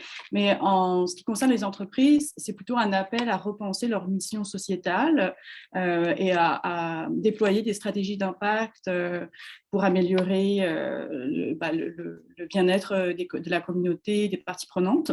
Donc, je me demandais si au niveau municipal, on voyait quand même un moment de rupture. Est-ce que c'est un appel à repenser, à prioriser les compétences municipales ou pas? Donc, voilà, c'était ma question. C'est une excellente question. Je me permets peut-être un élément de réponse en attendant peut-être que d'autres mains se lèvent, quoi qu'il nous reste seulement 4 minutes pour les échanges, mais j'ai l'impression que pour les municipalités déjà engagées en matière de développement durable, on est plus dans la continuité ou dans l'évolution du cadre de référence que dans une réelle rupture. Mais je pense que pour l'ensemble des municipalités qui se sont engagées dans le développement durable dans les dernières décennies, il y avait à un moment un effet de rupture peu importe le cadre, que ce soit les agendas 21 ou autres cadres de référence, la loi québécoise, il y en a qui ont décidé de l'adopter volontairement. Il y avait à ce moment-là peut-être moins une rupture parce qu'il y a déjà des missions sociales, économiques, écologiques qui sont associées aux compétences municipales, mais certainement une rupture dans la façon d'entrevoir la réalisation de l'ensemble des documents de planification et tout ça. Mais je vois Anna Flavia qui a levé la main, donc je lui passerai la parole. On est dans nos derniers échanges avant la petite pause. Olivier, mais j'allais abonder dans le même sens. C'est comme pour la Ville de Québec, hein, c'est pas une rupture. Hein, après la fusion de la Ville, hein, même après la fusion de la Ville, on regardait, il avait des documents qui dataient de longtemps où on parlait de développement durable, mais on parlait de développement durable beaucoup ciblé sur le climat, environnement, changement climatique, blablabla. Donc, moi, je pense qu'on ne peut pas appeler une rupture, mais peut-être un changement de portée, je dirais comme ça. Pour nous, c'est comme ça qu'on les voit, pour avoir accueilli dans le développement durable des notions aussi sociales et économiques en même temps. Donc, et vous connaissez hein, la nouvelle équipe politique qui est rentrée à la Ville de Québec. Monsieur Marchand, il a fait installer une chaise dans les cabinets, hein, dans la salle du conseil, hein, parce qu'il dit chaque décision qu'on va prendre ici dans cette salle, il faut penser aux générations futures. Et c'est ça, hein, je vous dis, il a une chaise pour représenter, pour symboliser les générations futures, pour qu'ils gardent ça toujours en tête. Mais je partage l'idée, ce n'est pas une rupture, c'est la continuité et peut-être l'accueil d'autres définitions qui n'étaient pas nécessairement présentes comme les changements climatiques l'étaient à longue date. Merci, Anna Flavia. J'aime bien cette idée-là d'élargissement de la portée, autant en termes d'enjeux considérés par l'équipe municipale ou par la collectivité, mais aussi en termes d'inclusion de différents acteurs, en fait, qui peuvent aussi contribuer. Souvent, le développement durable amène ces élargissements-là. Je donnerai un dernier droit de parole à Louis avant, pour vous laisser quand même une petite pause santé, surtout avec le soleil qu'on a aujourd'hui, en tout cas pour ceux et celles qui sont au Québec. Donc, Louis. Merci, c'est vraiment intéressant ces discussions-là. J'ai une question, c'est un autre sujet, mais c'est vraiment curieux. C'est une question injuste. Notre projet ciblé, on le vide de telle moyenne. Et donc, ma question, c'est, vous avez parlé des grandes villes, des petites municipalités, et les villes de telle moyenne, est-ce que les résultats sont évidents? C'est comme un spectre, ils sont entre les grandes et les petites villes, ou il y a des surprises dans les résultats sur le ville de taille moyenne? Juste. Rapidement, on n'est pas encore rendu là. Donc, il y a à peu près 1100 municipalités au Québec. En termes de collecte de données, on a commencé avec les plus grandes, donc Montréal vers les plus petites. Puis, on a commencé aussi en même temps des plus petites vers les plus grandes. Donc, en gros, en termes de collecte de données, on est rendu à peu près je vous dirais, à 30-40% collectés. Donc, les villes moyennes, on n'est pas encore rendu là. On a à peu près 1450 documents de collectés. Donc, à peu près 70%, c'est des documents de planification par les grandes villes. Et on trouve effectivement dans les petites municipalités la moyenne, en fait, en termes de type de documents qu'ils en mettent en place, à peu près 5 documents par municipalité qui peuvent toucher directement ou indirectement les enjeux de DD. Dans les plus grandes, c'est à peu près autour de 20-22 documents en moyenne. Là. Donc, dès qu'on sera rendu là, peut-être on pourra s'en reparler, Louis, pour les villes moyennes, mais certainement, il y a certainement de quoi d'intéressant aussi. Là. Merci Louis. Je pense qu'il y aura beaucoup de suivi à faire des présentations qu'on aura eues aujourd'hui. Je prends la peine de remercier encore une fois les organisateurs, les panélistes du premier bloc ce matin, mais aussi tous les participants et participantes qui ont participé aux échanges en fait de la dernière demi-heure. Moi, je retiens que les enjeux sont très variables dans les municipalités, dans les collectivités, dépendamment de la taille du territoire, du contexte, de l'histoire. Je retiens aussi que la percolation des ODD dans les municipalités est très variable. Puis pour reprendre la métaphore culinaire de Stéphane, il y en a pour qui c'est même pas au menu, il y en a où on est plus dans les hors-d'œuvre, il y en a que c'est à la carte, mais il y en a aussi qui sont en format table d'hôte. Les ODD vont être présents de l'entrée jusqu'au dessert. On voit qu'il y a des enjeux quand même à l'application du cadre des ODD dans les collectivités, dont la nécessité de l'adapter au contexte, la question aussi de la lourdeur potentielle de la démarche, en fait, et du cadre pour les plus petites municipalités, l'accès aux ressources aussi. Mais on voit aussi des opportunités, en fait, tant au niveau du financement, du leadership, du croisement finalement des enjeux aussi que ça peut entraîner d'utiliser ce cadre-là. Puis je conclurais, en tout cas, je vois aussi que la métaphore culinaire de Stéphane porte bien puis stimule les réflexions. Donc, je comprends en fait que chaque collectivité a sa couleur, en fait, a sa recette. Fait que c'est un peu comme la poutine, hein? On se promène au Québec puis elle ne goûtera pas pareil partout. Au Saguenay-Lac-Saint-Jean, c'est la tourtière, en fait, qui change d'une place à l'autre. Puis j'aime bien l'idée, en fait, du besoin qu'on a d'avoir un bon livre de recettes, en fait. Plus il y a de recettes dans le livre de recettes, plus on est susceptible de trouver nos comptes, en fait, de trouver la recette qui nous plaît le plus, qui est le plus adaptée à notre régime alimentaire.